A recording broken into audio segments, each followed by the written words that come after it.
नमस्कार दोस्तों, आप सभी का पुनः एक बार फिर से बहुत बहुत स्वागत है आपके अपने YouTube चैनल MP रोजगार इन्फो में, जहां पे हम बात करते हैं सरकारी भर्तियों की और सरकारी योजनाओं की। दोस्तों, आपके पास एक बार फिर से पुनः अवसर है कि आप मुख्यमंत्री जन सेवा मित्र के रूप में काम कर सकते हैं और इसके लिए फॉर्म भरना स्टार्ट हो गया, लेकिन इसमें बहुत ही कम समय यहाँ पे आपको दिया है। या पे हम रात में ही वीडियो बना चुके हैं। ये वीडियो अगर आपने नहीं देखा तो ज़रूर देख लेना, और लाडली बहना से संबंधित भी हम वीडियो बना चुके हैं। आज की इस वीडियो में आपको बताने वाला हूं कि आपको मुख्यमंत्री जन सेवा मित्र का फॉर्म कैसे भरना है, इसके लिए क्या क्या दस्तावेजों की आवश्यकता है, सारी जानकारी एक ही वीडियो में हम आपको शेयर करने वाले हैं। तो पूरा वीडियो ज़रूर देखिए। और दोस्तों, अगर चैनल पे आप नए होना तो दाहिनी तरफ ये सब्सक्राइब का बटन है, फटाफट दबा दो और आप हमारे MP रोजगार इन्फो परिवार के सदस्य बन जाओ, ताकि हमारी प्रत्येक वीडियो का नोटिफिकेशन सबसे पहले आप तक पहुंच सके। चलिए आज की इस वीडियो को शुरू करते हैं।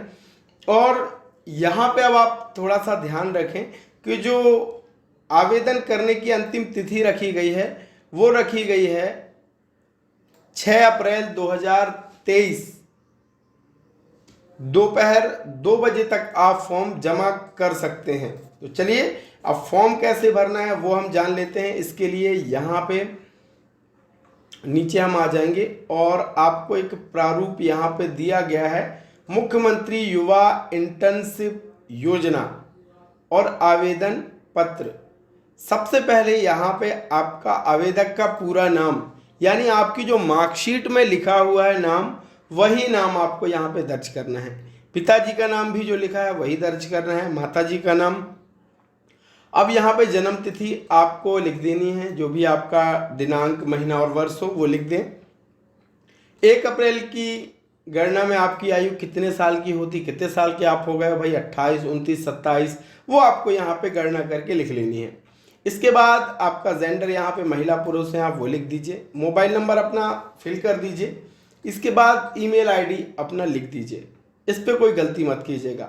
आपका विवाह हो गया है या नहीं हुआ है, अगर हो गया तो हाँ लिख दीजिए, नहीं हुआ तो नहीं लिख दीजिए। क्या आप दिव्यांग हैं यानी विकलांग हैं तो हाँ लिखिए, नहीं है तो नहीं लिख दीजिए।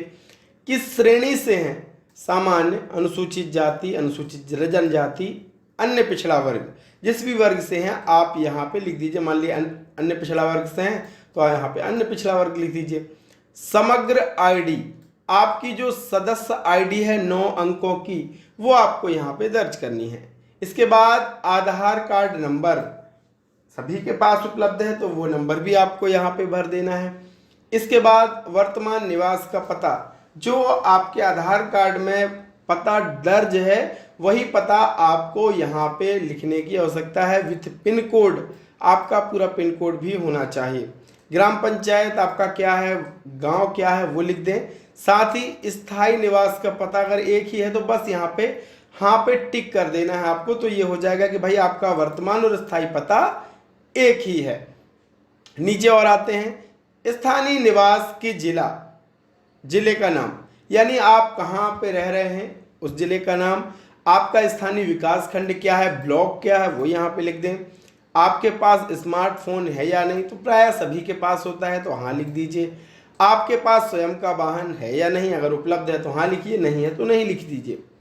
क्या आपके पास कोई पिछला कार्य अनुभव है, अगर आपने कहीं पे काम किया है तो निश्चित ही आपके पास अनुभव होगा किसी NGO में, किसी संस्था में, तो आप यहाँ पे हाँ लिख के उस संगठन का नाम, आपका पद क्या था, कब से आपने प्रारंभ किया और कब तक आपने वहाँ पे काम किया है वो लिख दीजिए।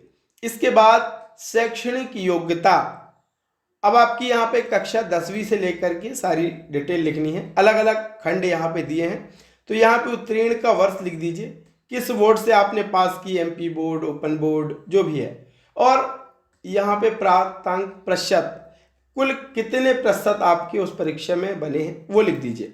इसी तरीके से कक्षा 12वीं में क्या विषय था, आपका वर्ष कौन था, बोर्ड और प्रतिशत आपको लिख देना है। स्नातक की आपको यहाँ पे जानकारी फिल करनी है और स्नातकोत्तर की जानकारी भी यहाँ पे आपको दर्ज कर देनी है। तो ये तो हो गई शैक्षणिक योग्यता। इसके अलावा भी अगर आपने कुछ किया है तो अन्य योग्यता में उसका विवरण लिख सकते हैं। लास्ट में आपको करना क्या है, यहाँ पे अपने हस्ताक्षर कर देने हैं। तो ये तो फॉर्म इस तरीके से बहुत ही आसान है, ये फिल करना है। इसके बाद दस्तावेज आपको जो छाया प्रति है अपने सेल्फ अटेस्टेड करके अपने साइन करके आपको इंटरव्यू के समय ले जाना होगा। क्या क्या, 10वीं की मार्कशीट पहला, दूसरा आपको ले जाना है 12वीं की अंक सूची, स्नातक के अंतिम वर्ष की अंक सूची या डिग्री अगर आपके पास उपलब्ध हो। इसी तरीके से आपके पास स्नातकोत्तर यानी पोस्ट ग्रेजुएशन की डिग्री या लास्ट की जो अंक सूची है वो आपके पास हो। समग्र आईडी का प्रिंट आउट निकाल लें। आधार कार्ड, आपका मूल निवासी प्रमाण पत्र आपको यहाँ पे ज़रूरी पड़ेगा ताकि आपको ये सुनिश्चित हो सके कि हाँ आप यहाँ के निवासी हैं। आपकी बैंक पासबुक की छाया प्रति आप रख लें ताकि जो भी अगर आपका सिलेक्शन होगा तो पेमेंट उसी बैंक खाते में आएगा। 2 पासपोर्ट साइज के फोटो, कार अनुभव है अगर तो उसका प्रमाण पत्र रख लीजिए। अगर आपने NSS या NCC या NYK JAP में भागीदारी की है तो उसका प्रमाण पत्र भी आप रखेंगे तो आपको और थोड़ा सा बेनिफिट इसमें रहेगा। अब लास्ट डेट आपको मैंने बता दिया है पहले ही दोस्त कि इसकी अंतिम तिथि जो है वो है 6 अप्रैल तक फॉर्म भरे जाएंगे। और इस भर्ती के सिलेक्शन के लिए यानी चयन के लिए इंटरव्यू के माध्यम से होगा।